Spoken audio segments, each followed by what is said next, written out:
Buenos días, mi nombre es Camila Valentina Moya Caro. Buenos días, mi nombre es Daniel Caro y vamos a presentarles el tema del consentimiento informado. Bueno, vamos a comenzar haciendo énfasis en qué significa el tema en exposición, que es el consentimiento informado. ¿Qué es este concepto o de qué se trata?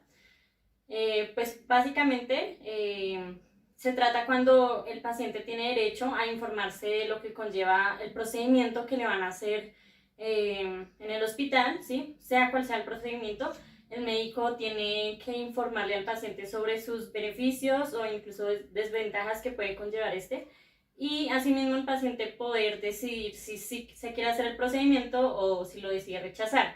Este concepto se ve principalmente en el área de la salud y pues se hace para que no sea una imposición del médico frente al paciente, sino que sea por decisión propia de este. A continuación, una pequeña demostración de lo que es el tema. Listo, Samuel, entonces luego de valorarte, pues nada, tienes tus dientes sanos, tenemos que hacer es una limpieza, ¿listo?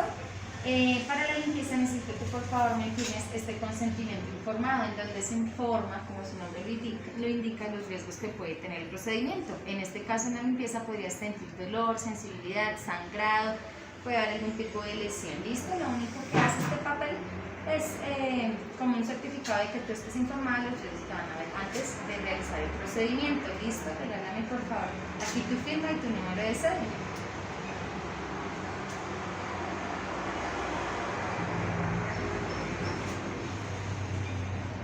¿Está claro, Samuel, lo que vamos a hacer? Listo, muchas gracias.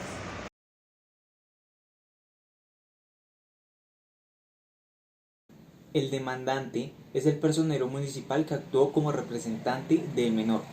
Este demandó al médico que realizó la operación al menor de readecuación de sexo contra el Hospital Universitario San Vicente de Paul, donde se le practicó la cirugía, contra el Instituto de Bienestar Familiar, que contribuyó a que se efectuara la readecuación de sexo, y contra los padres del menor, quienes autorizaron la operación de su hijo.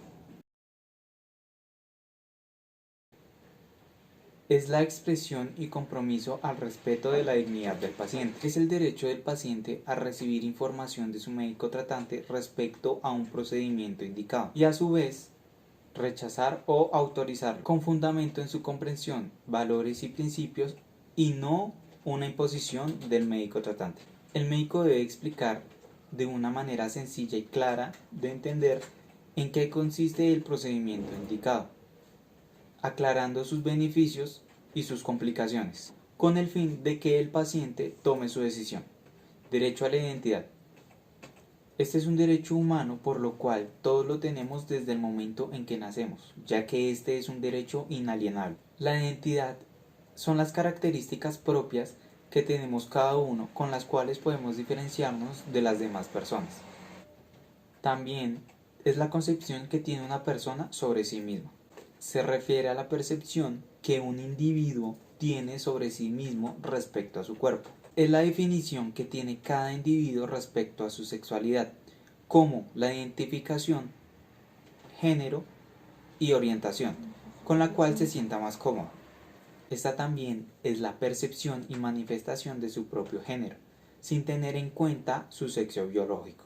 Es un derecho fundamental que hace referencia al merecimiento de un trato especial de toda persona por el hecho de serlo. Es una facultad que tiene toda persona a exigir un trato acorde a su condición humana. Este concepto nos lo da la Corte Constitucional en su sentencia 291 del 2016.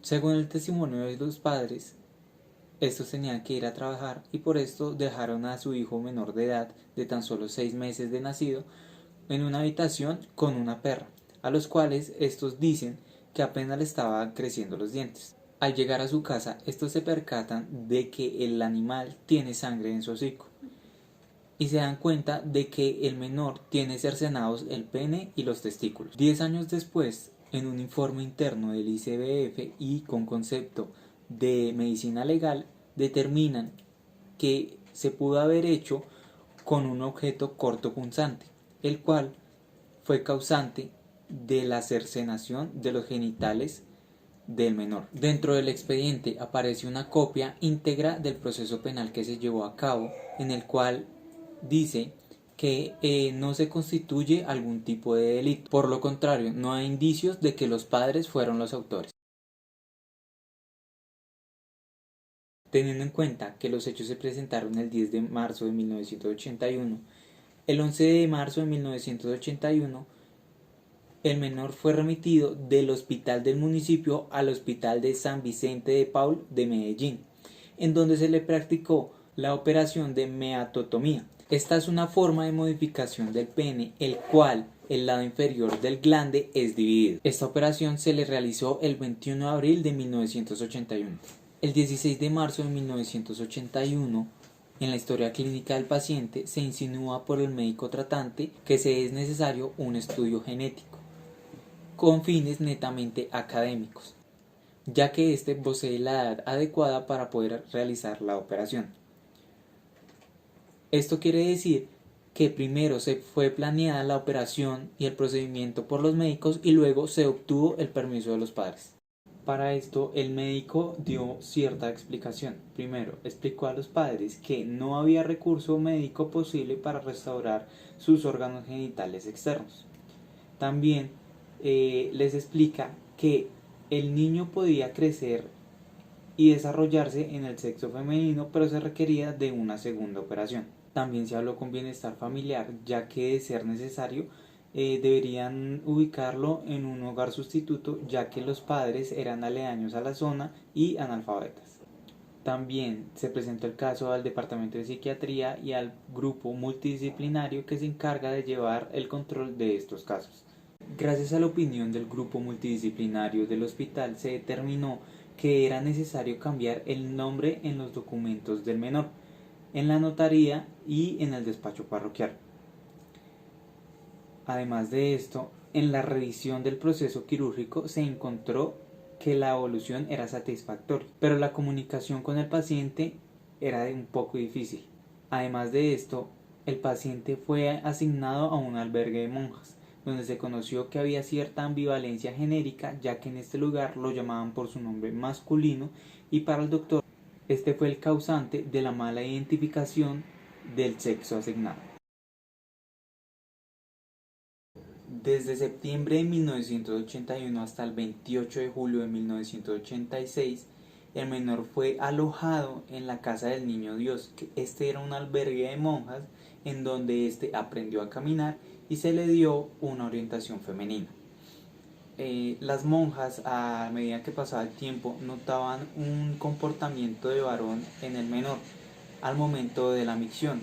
La micción es la acción de orinar, y al momento de jugar. Por otra parte, los padres en estos tiempos se encargaron de esparcir la noticia de que el niño había muerto.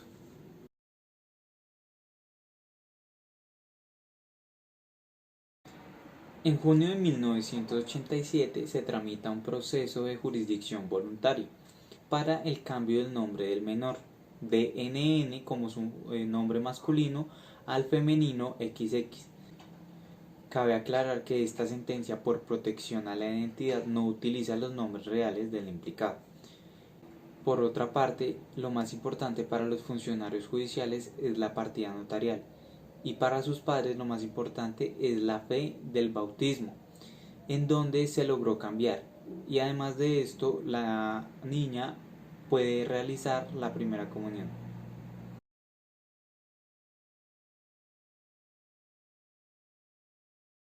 A partir del 6 de mayo de 1986 se abre un proceso en donde se reubica al menor en un hogar sustituto en el barrio Manrique de Medellín, ya que se requiere la continuación del proceso de reconstrucción de sus genitales.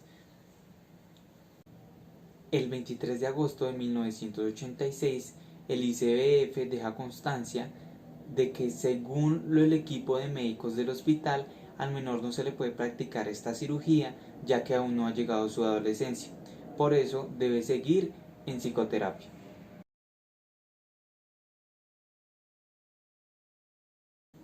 El 7 de abril de 1987 se le practica la segunda operación de remodelación de genitales externos femeninos, obteniendo como resultado la adquisición de un fenotipo femenino.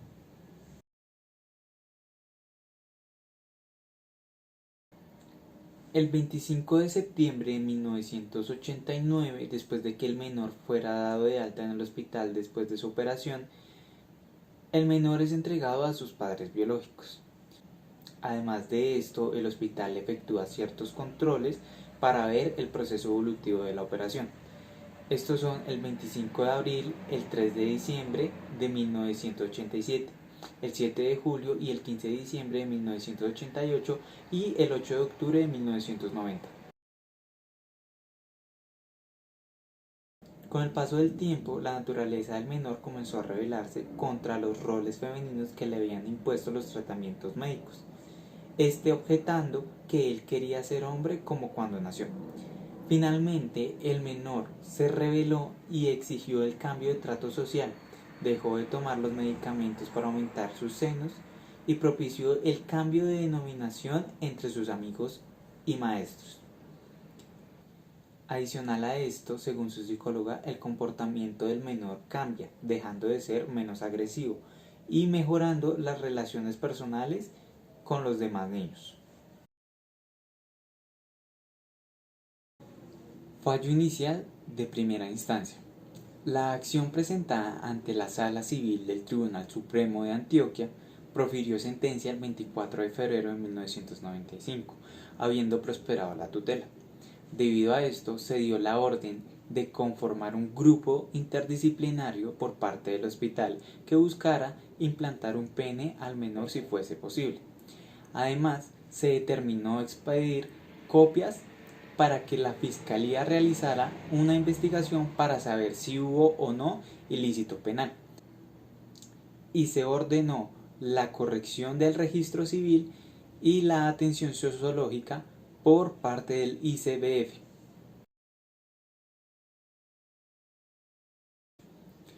En primera instancia se llegó al fallo sin que las entidades oficiales, el ICBF, el juzgado que ordenó el cambio de sexo y el notario que corrigió la partida, se hubieran informado de la existencia de la tutela, como tampoco se notificó a los particulares contra quienes se dirigía, que son el médico que practicó la cirugía, el hospital y los padres del menor.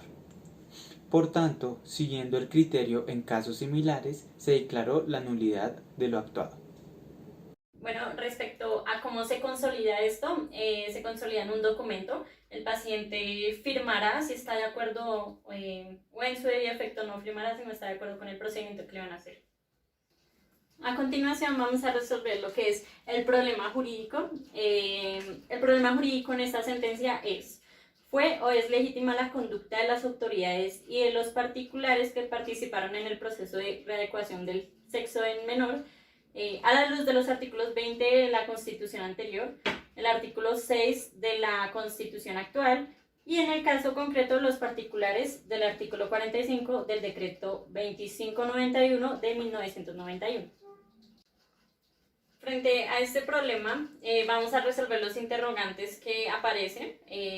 Por ejemplo, el artículo 20, que nos dice que los particulares no son responsables ante las autoridades, sino por infracción de la Constitución o de las leyes. Los funcionarios públicos lo son por la misma causa y por extralimitación de funciones, o por omisión en el ejercicio de estas. Respecto a la Constitución actual de 1991, el artículo 6 hace referencia a que los particulares solo son responsables ante las autoridades por infringir la Constitución y las leyes, y los servidores públicos lo son por la misma causa y por omisión o extralimitación en el ejercicio de sus funciones. Respecto al artículo 45 del decreto 2591, respecto a las conductas legítimas, dice que no se podrá conceder la tutela contra conductas legítimas de un particular. Bueno, frente a este problema jurídico, la Corte va a entrar a analizar tres aspectos importantes que más adelante los vamos a analizar. Como primer aspecto es que van a tratar el tema de la readecuación del sexo o la transformación de órganos sexuales, ¿sí? Aquí se estudiará lo que es el consentimiento que debe dar el paciente en los tratamientos quirúrgicos o psiquiátricos, solo cuando éste no tenga involucrada su vida, ¿sí? Si su vida no está comprometida. Como segundo lugar, es importante también analizar la situación del menor. Y también aquí se analizará lo que es referente a la autorización que dieron los padres para tal cirugía o procedimiento. Aquí también es importante porque se hace la pregunta de que si alguien diferente al paciente puede autorizar tal mutación. Frente al tercer aspecto, aquí va a ser importante lo que es si hubo o no una violación a los derechos de identidad, de la dignidad y al desarrollo de la personalidad. Para entrar a desarrollar, vamos a comenzar con un pequeño texto de introducción que es: en el terreno jurídico, la problemática del consentimiento entre el médico y el paciente no ofrece dificultad alguna en las actitudes cotidianas del acercamiento del enfermo hacia quien hará la curación. Hay en estos eventos un consentimiento rápido e implícito que permite la actuación del médico. ¿Qué nos quiere decir este texto? Es que principalmente el problema tiene relevancia jurídica en cuanto a que se trata del sexo de una persona. Por lo tanto, se nos está diciendo que es de suma importancia que el paciente dé su consentimiento y asimismo lo dé por escrito. Un aspecto importante que se analiza en esta sentencia es la urgencia en el tratamiento, ¿sí? ¿Qué tan grave es el tratamiento que se le va a hacer o no al paciente? Aquí cito, y es que en nuestra normatividad, el artículo 3 del decreto 3380 de 1981, reglamentario de la ley 23 del mismo año, establece: para señalar la responsabilidad médica frente a los casos de emergencia o urgencia, entiéndese por esta todo tipo de afección que ponga en peligro la vida o la integridad de la persona y que requiera atención inmediata de acuerdo con el dictamen médico. Entrando a analizar esto, lo que se nos está diciendo es que el médico puede saltarse dicho consentimiento del paciente únicamente cuando su procedimiento se trate de algo urgente para preservar así la vida e integridad de la persona. Solo en estos casos puede saltarse el consentimiento del paciente. En otros casos donde no tenga la urgencia de este procedimiento, es necesario contar con el consentimiento de este. En el caso que motiva la presente acción de tutela, se nos dice que se hicieron dos operaciones. La primera, que se hizo una meatotomía 1 mes y 10 días después de la mutilación, y la segunda operación se hizo, que fue la readecuación del sexo, 6 años después.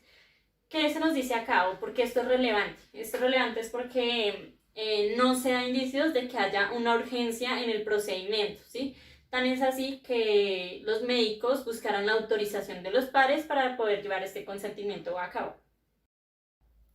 Dado todo esto, se procede a que jurídicamente habrá que entrar a estudiar lo que firmaron unos padres de escasa cultura y semianalfabetos, que autorizaban cualquier tipo de tratamiento, incluyendo el cambio del sexo, que conlleve a mejorar la situación actual del menor.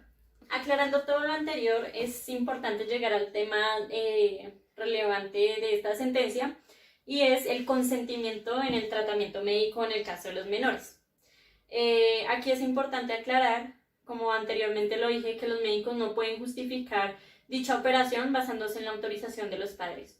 Cabe aclarar que el menor es jurídicamente llamado infante, como lo dice el Código Civil en el artículo 34.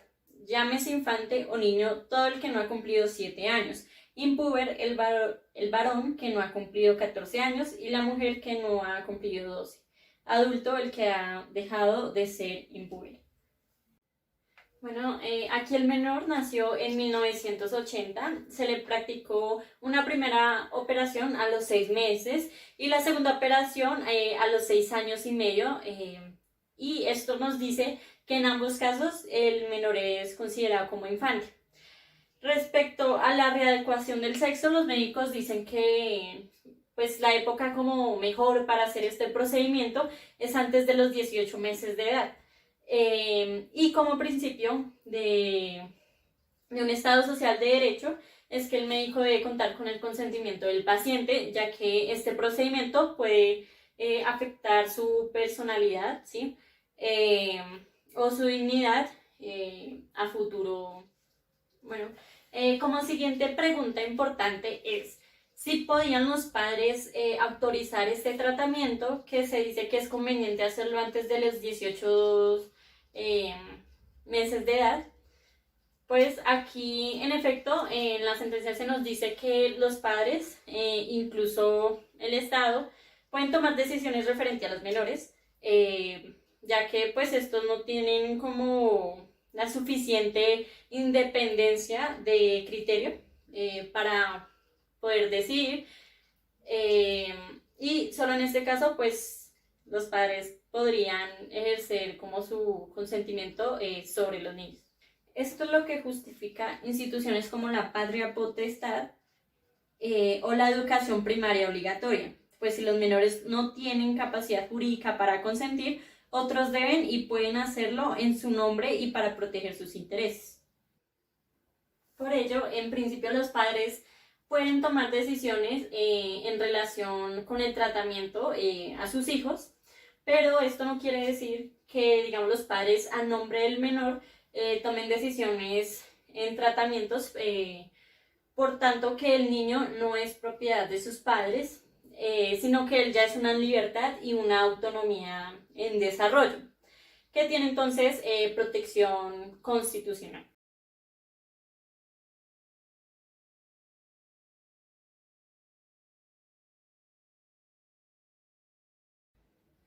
Debido a todo esto surge otra pregunta, que es ¿cuáles son los límites de decisión de los padres en relación con los tratamientos médicos de sus hijos menores de edad? Aquí la Corte va a considerar que pues, hay 3 elementos centrales a ser considerados en situaciones de esta naturaleza.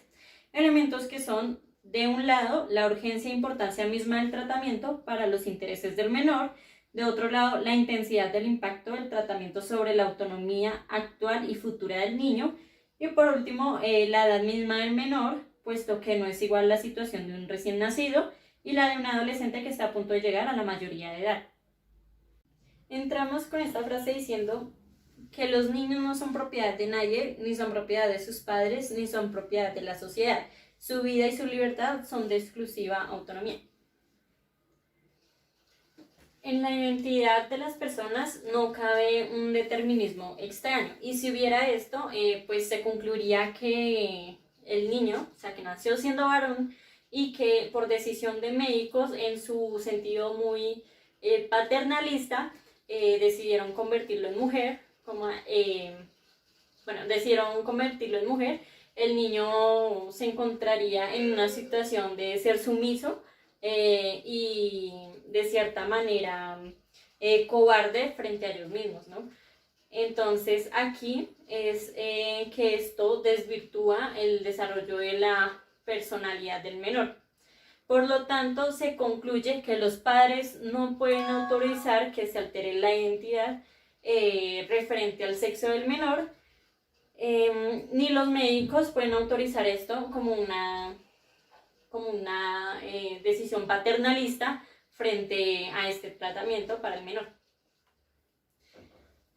Ante la situación en la cual se encuentra el menor hoy en día, que es considerado como menor adulto, puede indicar si acepta o no una intervención quirúrgica pues, para arreglar el procedimiento que le habían hecho.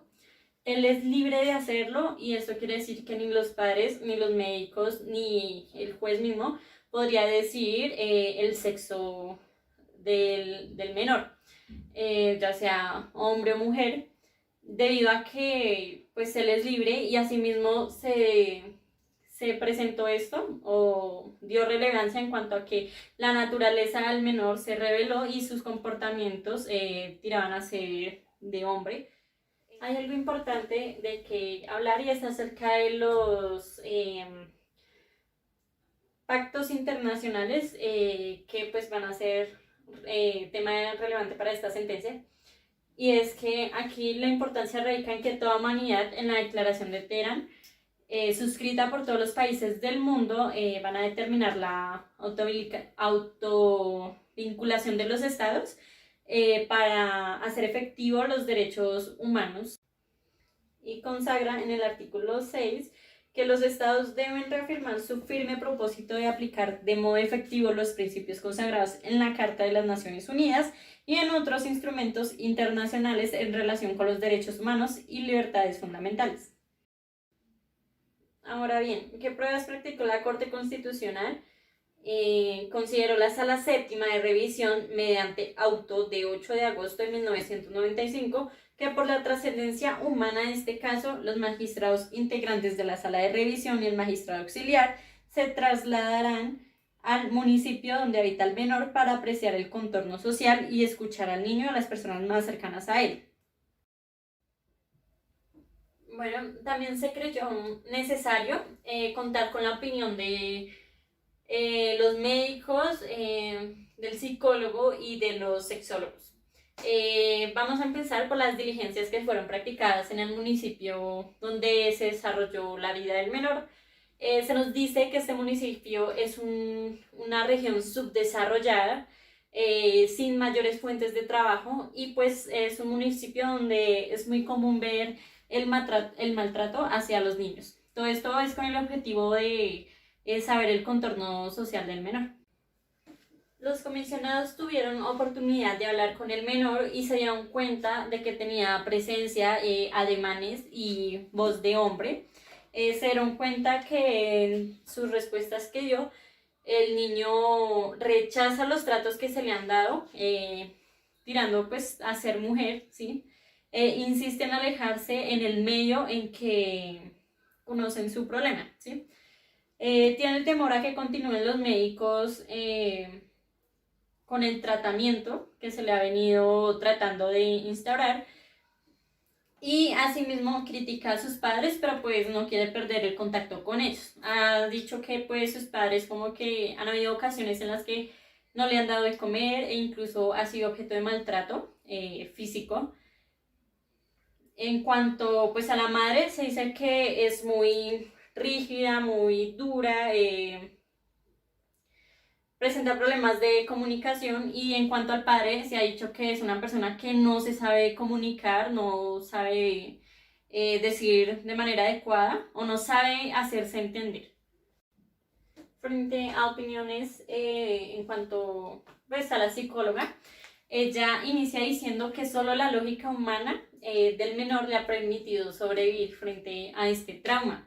A ella le preocupa es que el menor presenta mucho temor y como ese actuar de prevención y también ese como instinto o deseo de venganza, pero asimismo afirma que él quiere tener una casa y familia.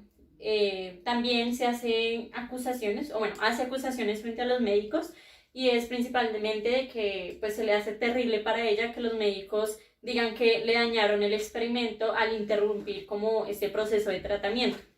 Asimismo, también es preocupante para ella que estos procedimientos se le han hecho a más personas, y pues es como algo en lo que ella se preocupa mucho. Por lo mismo de la circunstancia que se está dando en este caso. A los criterios científicos que se tuvieron en cuenta fueron las opiniones de la Academia de Medicina en lo que tiene que ver con la solución a la mutilación que sufrió el niño. Ellos dicen: la pérdida del pene en cualquier momento de la vida tiene consecuencias devastadoras. Aún los niños más pequeños saben que ya no son normales y tendrán miedo acerca de su futuro.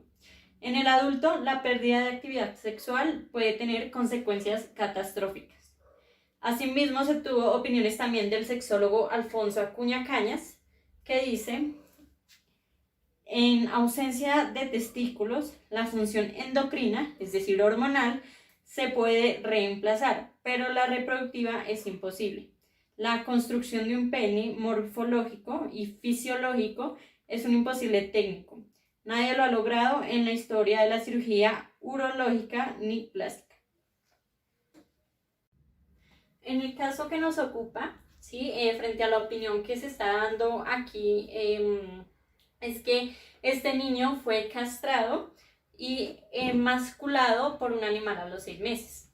Ellos pues están diciendo principalmente que es como más viable en estos casos tirar a un sexo femenino, ya que es bien sabido que quirúrgicamente es inmensamente más viable construir una vulva y vagina funcionales que un pene antiestético y antifuncional.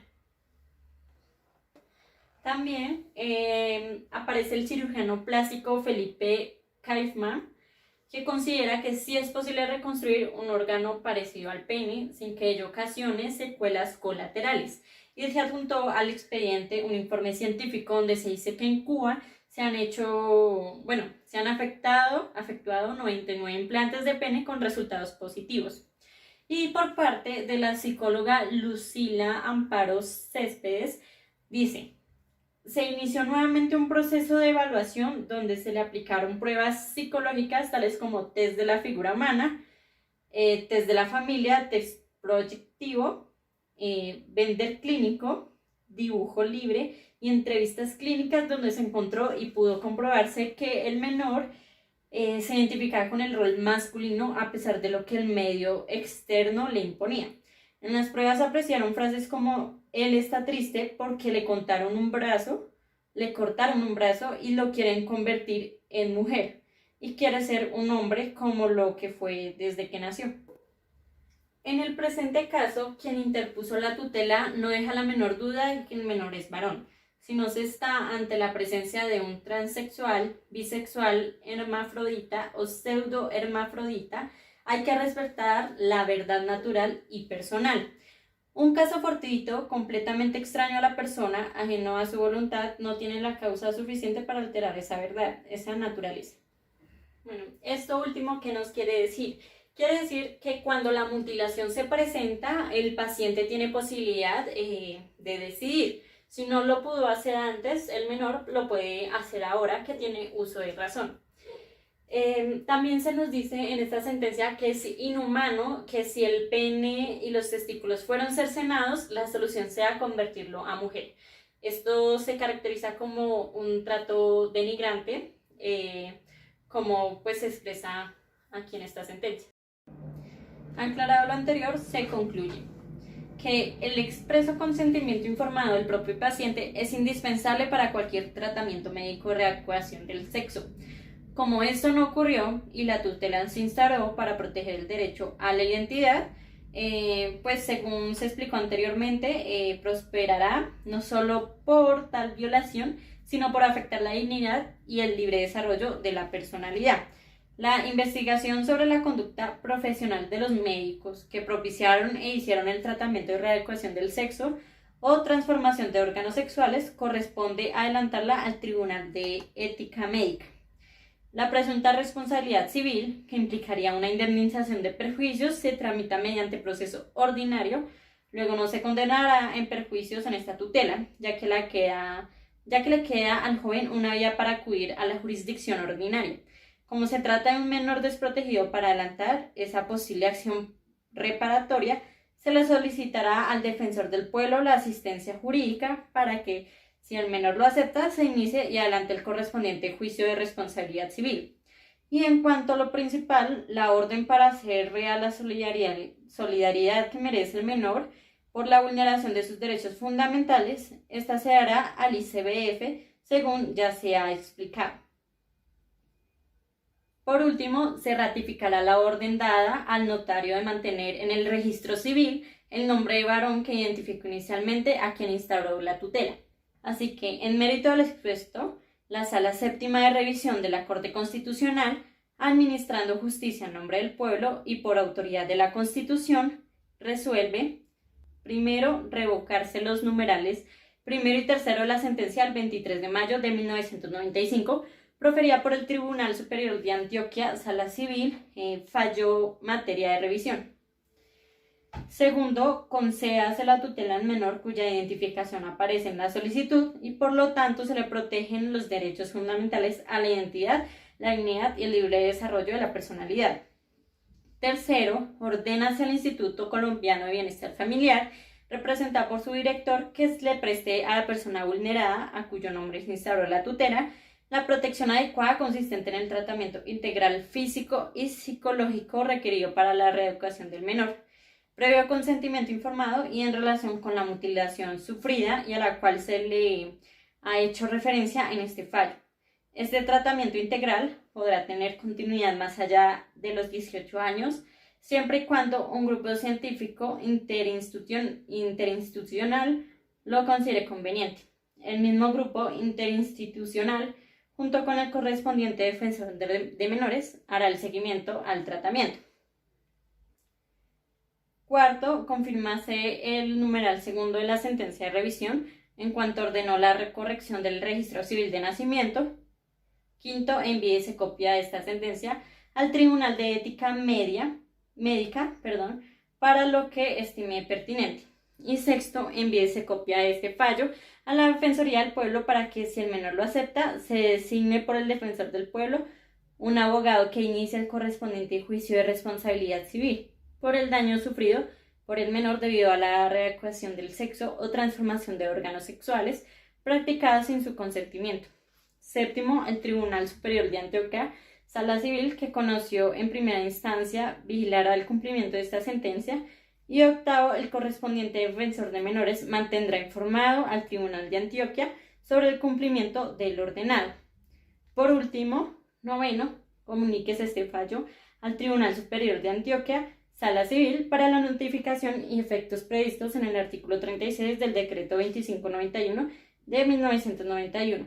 Y décimo, guárdese la reserva expresada en la parte motiva.